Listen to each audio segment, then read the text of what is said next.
I smile and say, "Is this a good outfit to wear today?" The reflective material would help me be noticed more easily in traffic, which is good for safety, right? William replies, You don't need a reflective outfit to get noticed, Taylor. You're gorgeous and would stand out in traffic no matter what you wore. I agree that the shiny top would draw even more attention, and I like your look. I leave the hotel wearing my silver sequin top, and I have to admit, it looks amazing, sparkling in the morning Paris sunshine. I walk over to William in front of the hotel. He is warming up the motorcycle engines and says, It worked. Your sparkling shirt got my attention from a distance. Are you ready to ride? I reply, "I'm ready. Just make sure you keep up and try not to get lost." I swing my leg over the bike, feeling the weight settle beneath me. I twist the throttle, and the engine roars to life. William revs his throttle to match mine as we pull out of the parking lot. I can't help but glance back at the Eiffel Tower with a silent farewell. The sun's first rays are lighting up the tower in a breathtaking view. William says, Early morning is the best time to see Paris and the countryside on the way to the chateau. I nod, the wind whipping through my hair, and reply, "Yeah, a fresh start with a new day." I feel a sense of freedom seeing the rising sun. William rolls up beside me at a red light. With a grin, he says, How about a little race to the Eiffel Tower? With my competitive spirit triggered, I raise an eyebrow and reply, "You're on. But don't get upset when you lose." The light turns green, and we're off, engines roaring as they weave through the sleepy streets of Paris. I feel the thrill of the race, my adrenaline pumping. The world is blurring past me as I focus on winning the race. As we approach the Eiffel Tower, I feel another rush of excitement. The iconic structure looms above, with its iron latticework gleaming in the early morning light. At another red light, I say, "Look at that. It's even more beautiful at sunrise." William replies, Yeah, it's something else, all right? A view most people will never get to see. The light turns green, and I say, "I'll wait for you at the finish line." We zoom towards the tower, and William trails behind. I roll up to the structure's base and place my hand on the cold iron of one of the world's most famous landmarks. William arrives and grins. I think you got the faster bike. I laugh and reply, "Whatever, slowpoke." William nods, looking up at the tower, and says, Yeah, it's hard to believe we're here. But we did it. We made it. I reply, "It's like a dream." Breaking my trance, William says, Do you ever think about what's next? Like, after all of this? I look over at him and see a thoughtful expression on his face. I reply, "If you mean in the spiritual sense, yeah, sometimes. I mean, it's hard not to, but right now I'm just trying to enjoy the ride, you know? Live in the moment." William grins and says, Sounds like a plan. Besides, we've got plenty of time to figure out the future. For now, let's focus on the present. I smile, feeling a sense of peace, and then notice another motorcycle approaching the tower and say, "Hey, look. We're not the only ones with the bright idea to ride here this morning." At first, I thought it was just another tourist, but there was something familiar about how he moved. The aggressive edge to his driving triggered a red flag, and my heart skipped a beat as he got closer. I say, "Look over there. We've got trouble." William glances over with his eyes widening and says, That looks like Jake. I nod while gripping the throttle and say, "Yeah, it's him. Let's go. We need to lose him." Jake's motorcycle roars as he accelerates, closing the distance between us. Trying to keep a steady voice, I say, "What do we do?"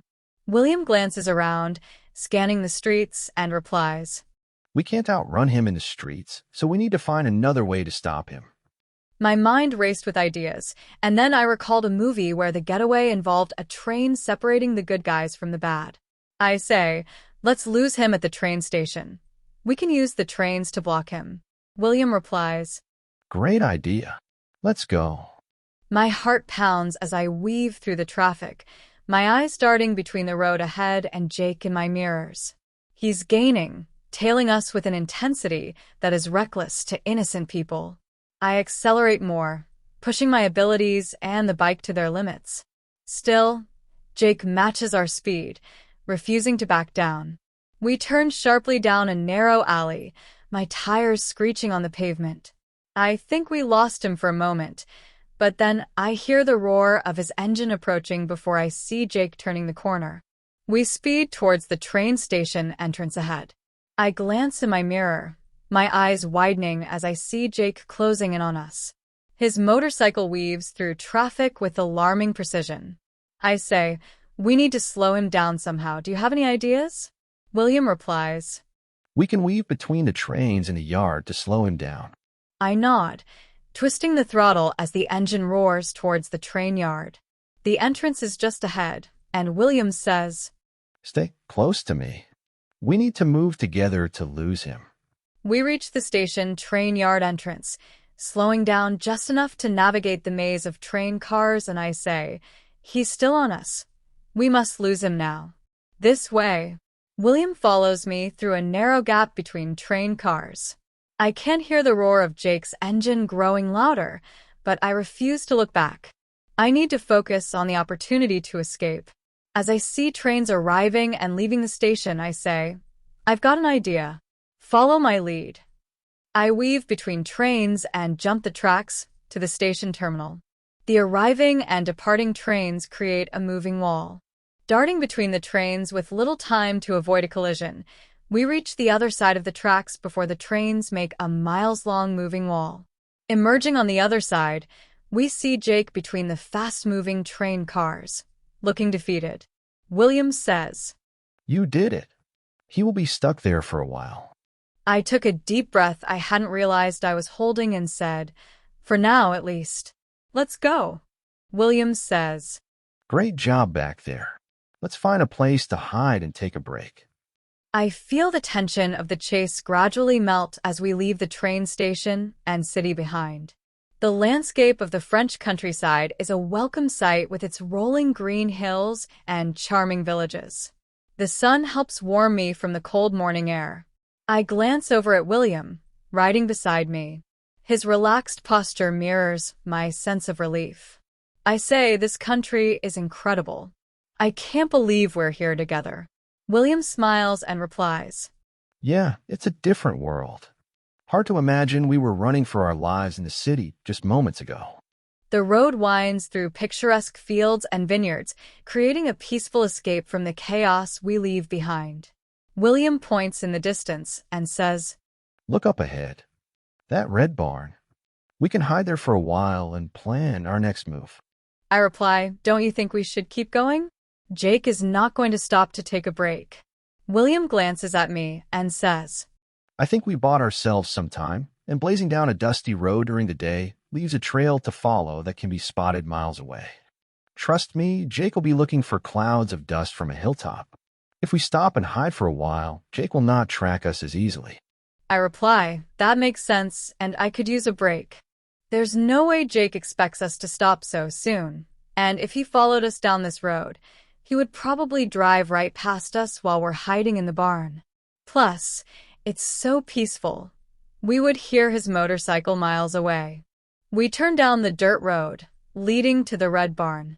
I feel a wave of relief when the sounds of our engine stop.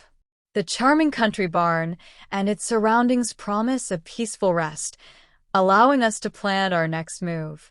As I look around and relax, something is still bugging me. I get the feeling that William is holding back on telling me something. Then again, maybe it's nothing, just my imagination getting the best of me.